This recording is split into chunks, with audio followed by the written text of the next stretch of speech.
Hello and welcome to 168 Hours. I'm your host Malak Ahmad Fayaz, and in this week's edition we'll be covering the most significant news stories from the past 7 days. Stay tuned. Maldives and the United Nations Population Fund UNFPA hold productive discussions aiming to strengthen the mutual relations. The Minister of Family and Social Development, Dr. Aishat Shiham, participated in the discussions during her official visit to Indonesia, which took place from September 11th to 13th.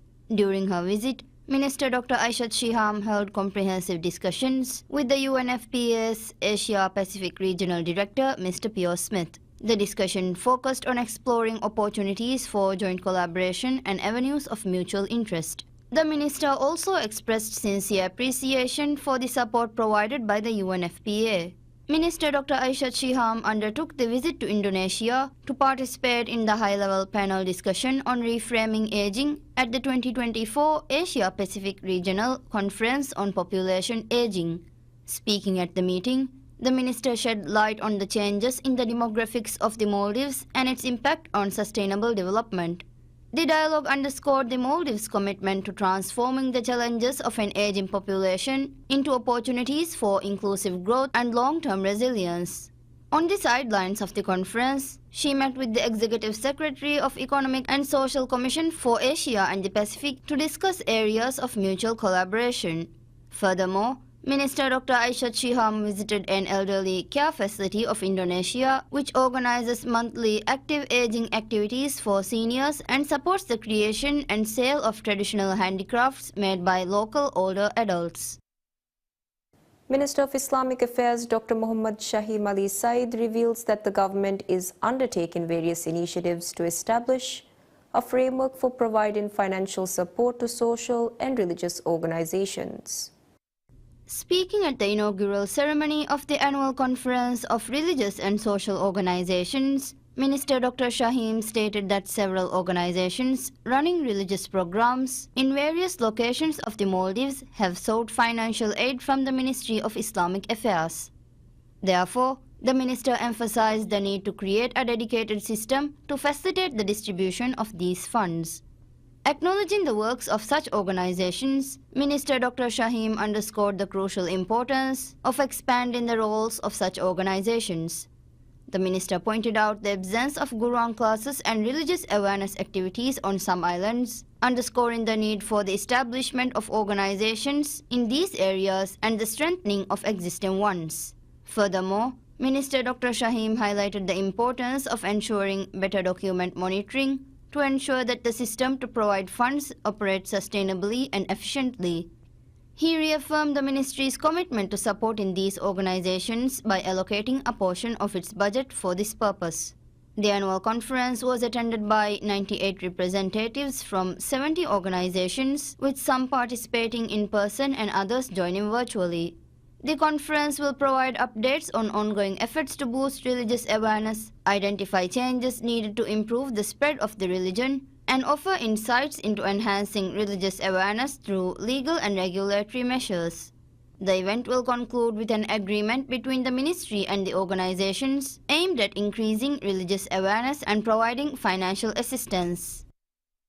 The government initiates special efforts to promote the export of farmers' produce to markets at more affordable prices. A key goal of the government is to reduce the dependency on imported food by increasing the availability of local grown products in the Maldivian market. Currently, most fruits and vegetables in the market are imported, leading to higher prices compared to other countries. Despite the fact that various crops are grown across the Maldives, farmers face significant challenges in transporting their products to urban markets, particularly in the capital, Malé City. To address the issue, the government has begun taking steps to ensure farmers' products can be sold at lower prices. As such, the Ministry of Agriculture and Animal Welfare and the Ministry of Transport and Civil Aviation have been holding discussions. One proposal under consideration is the use of air cargo to transport farmers' goods. Speaking on the issue, Minister of Agriculture and Animal Welfare, Dr. Aishat Ramila emphasized that simply providing air transport for farmers' produce will not fully resolve the issue. She pointed out that there are additional costs involved in transporting goods from the islands to the flight departure points. She therefore said that ongoing discussions with various stakeholders are critical to finding a long-term solution. The government aims to lower the prices of locally produced crops in the market by reducing transportation costs. It will not only benefit consumers but also increase the profitability for farmers. The government is also engaging with all relevant parties to make transportation more affordable and efficient. The government is making efforts to reduce food imports by promoting domestic agriculture. As such, 200 hectares of land in Utturu Tilafaru, UTF, are being designated for agricultural use with plans to cultivate crops that are currently imported. In addition, support for local farmers is also being expanded through increased agricultural loans as well as technical assistance and resources for those interested in farming. Deputy Speaker of the Parliament Ahmad Nazim underscores the crucial importance of recruiting locals to the senior positions of the Bank of Maldives BML. Speaking about the Companies Act Amendment Bill proposed to the Parliament, Deputy Speaker Nazim noted that the three individuals serving as the topmost position of BML were not present in the Maldives when the bank announced the USD transaction limits.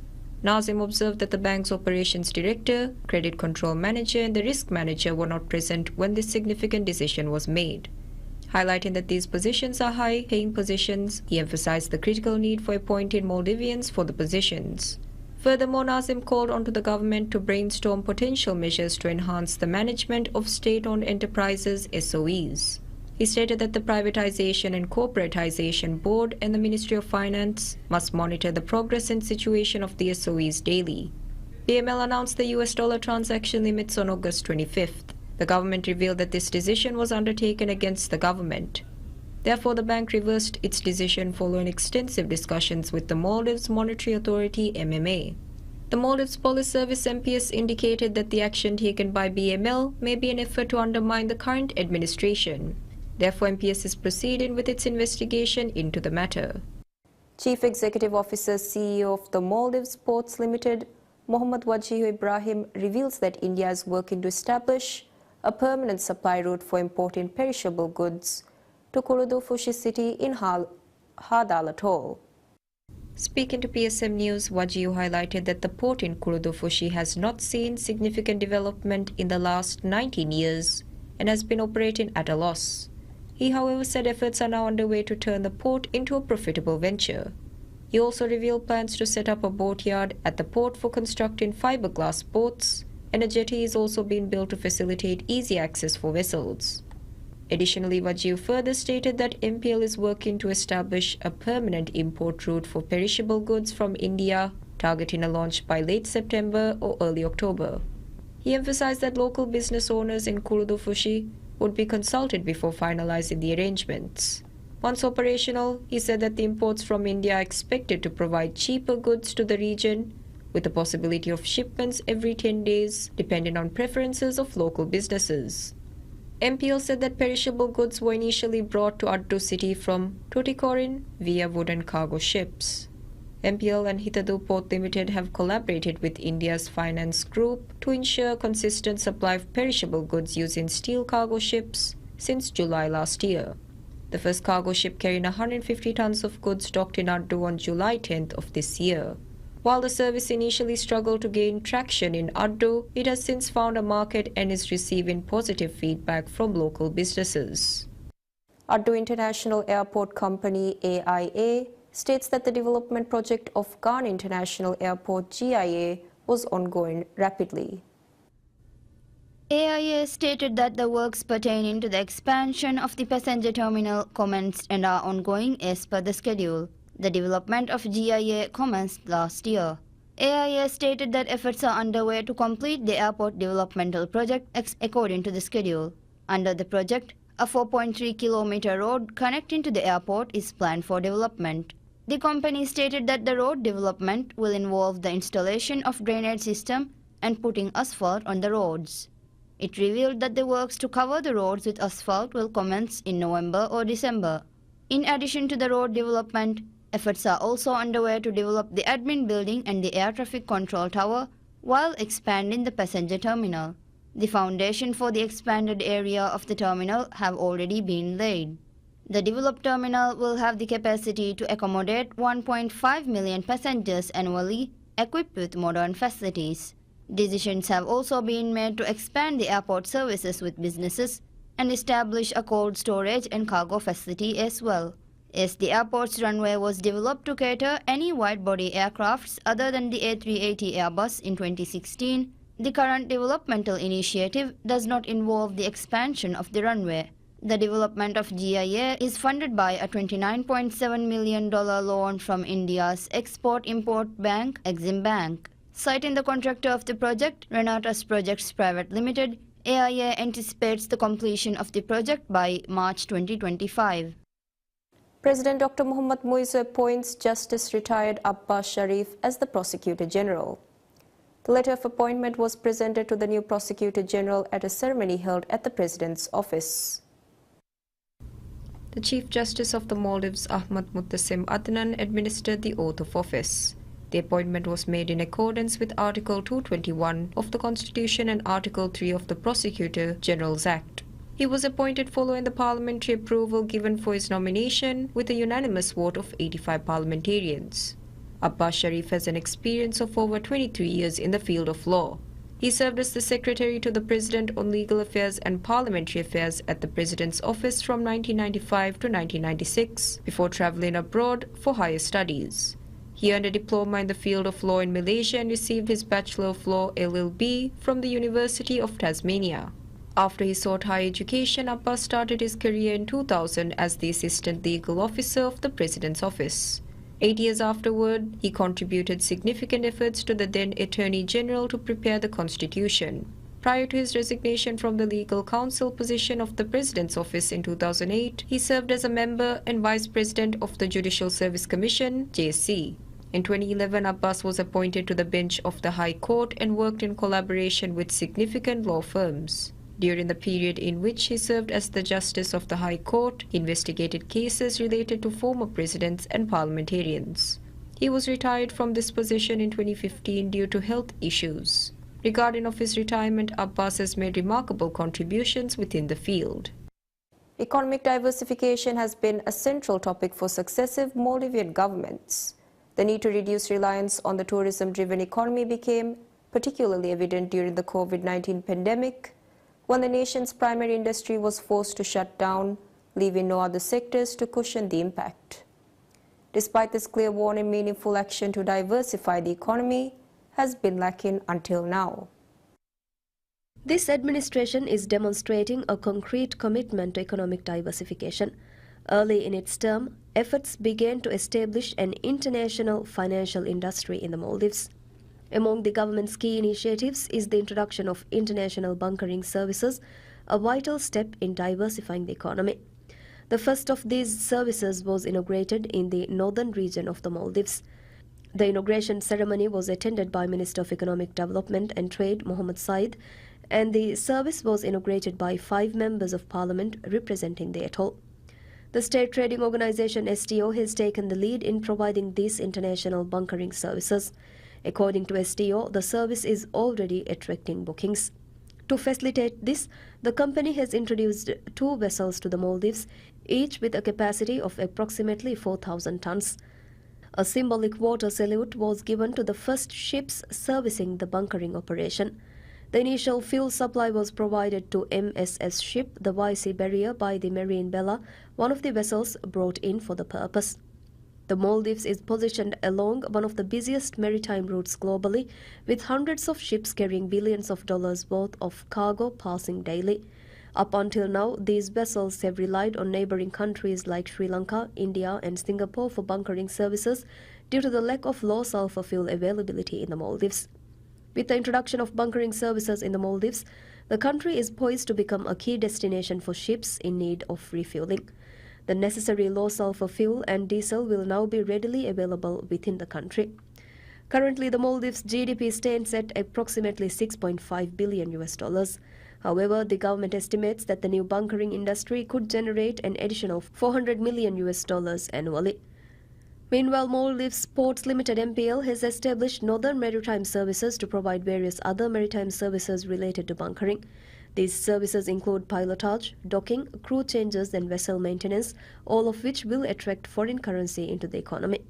The launch of bunkering and related maritime services marks the birth of a significant new industry in the Maldives.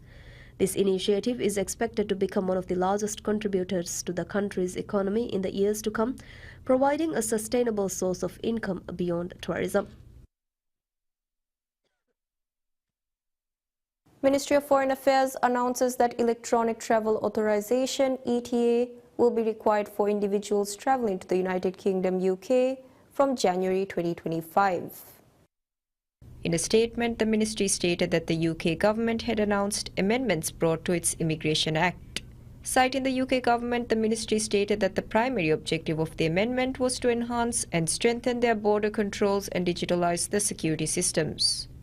The initiative also aims to prevent any corrupt activities to take place within UK's immigration system and ensure precautionary and safety measures are undertaken before entering the country. As a result of this amendment, citizens from 49 countries, including the Maldives, can request for an ETA from November 27th. The ETA will be mandatory for all travelers to the UK starting January 8, 2025, costing $13.28 and valid for 2 years. It allows multiple trips for a maximum duration of 6 months per visit or until the passport expires. Additionally, the UK government has stated that beginning April 2, 2025, all travellers except those from the UK and Ireland will require an ETA to enter the country. In light of these changes, the ministry urges all Maldivians to take note of this new requirement. Maldives receives the Global Islamic Finance Award (GIFA). During the GIFA Awards ceremony, Maldives was presented with the Global Islamic Finance Leadership Award country category. The Maldives earned this award for its efforts to promote Islamic finance sustainably and its achievements so far. Minister of Finance Dr. Mohammad Shafiq received the award on behalf of President Dr. Mohammad Muizzu. Speaking at the ceremony, Minister Dr. Shafiq shed light on the history of Islamic finance and the changes brought to the Islamic finance system over the years. The minister underscored the need to increase awareness on Islamic finance within the country. He further outlined the government's vision of transforming the Maldives into a regional hub of Islamic finance. GIFA award ceremonies are held annually aimed at highlighting, encouraging and rewarding the country's institutions and individuals with an exceptional performance and contributions to the growth of the global Islamic banking and finance community. This year, the ceremony was held on September 18th at Villa Nautica. The event was attended by senior officials from financial institutions of the Maldives. The government of India decides to extend the maturity of a $50 million treasury bill by 1 year, which was originally due on September 19th. This marks the second rollover granted by the Indian government this year, following a similar extension on May 13th. The extension was granted after a request from Maldives Minister of Foreign Affairs Musa Zamir during discussions held between the two governments during a recent visit of India's Minister of External Affairs Dr. S. Jaishankar to the Maldives from August 9th to 11th. The government of Maldives has expressed sincere appreciation for the ongoing budgetary support provided by India. It noted that this extension comes at a crucial time as the Maldives implements a robust fiscal consolidation program to address pressing economic challenges. The Maldives government stated that this extension symbolizes the long-standing bilateral ties between the two nations and expressed its commitment to continuing this collaborative partnership for the mutual benefit and prosperity for their people. During this time, Indian media have reported that India remains prepared to assist the Maldives financially. In conjunction with this decision, the President's office announced that President Dr. Muizzu will be traveling to India in the coming days. Reports indicate that comprehensive discussions regarding fiscal support will take place during the President's visit. President Dr. Muizzu had previously made his first official visit to India in June at the invitation of Prime Minister Narendra Modi, where he attended the swearing-in ceremony of the Prime Minister and Council of Ministers of the Government of India. The Ministry of Fisheries and Ocean Resources announces that a team from the World Bank will be visiting the Maldives in November to create a plan to observe the works pertaining to sustainable fishing in the Maldives and areas in which financial assistance can be provided. The ministry stated that discussions have been ongoing with relevant authorities to further develop and enhance the fisheries sector. As such, Minister of Fisheries and Ocean Resources Ahmad Shyam has held discussions with the World Bank's Singapore-based Practice Manager for Environment, Natural Resources and Blue Economy in East Asia and the Pacific region, and Janet Glober. The discussions primarily focused on the fields in which the World Bank can provide financial assistance to the Maldives. During the discussions, Minister Shyam shed light on the progress of the World Bank-funded Transform project and explored how the World Bank can further support the development of the Maldives fisheries sector. Key topics included innovative solutions to enhance the sector and finding ways to capitalize on the Maldives' sustainability efforts. The minister stated that the 65% of unprocessed fishes purchased by the Maldives Industrial Fisheries Company Limited MIFCO were exported, revealing the government's target to reducing this amount by increasing the amount of processed fish. Furthermore, Minister Shyam disclosed that efforts are underway to establish fish processing factories in 3 regions across the Maldives.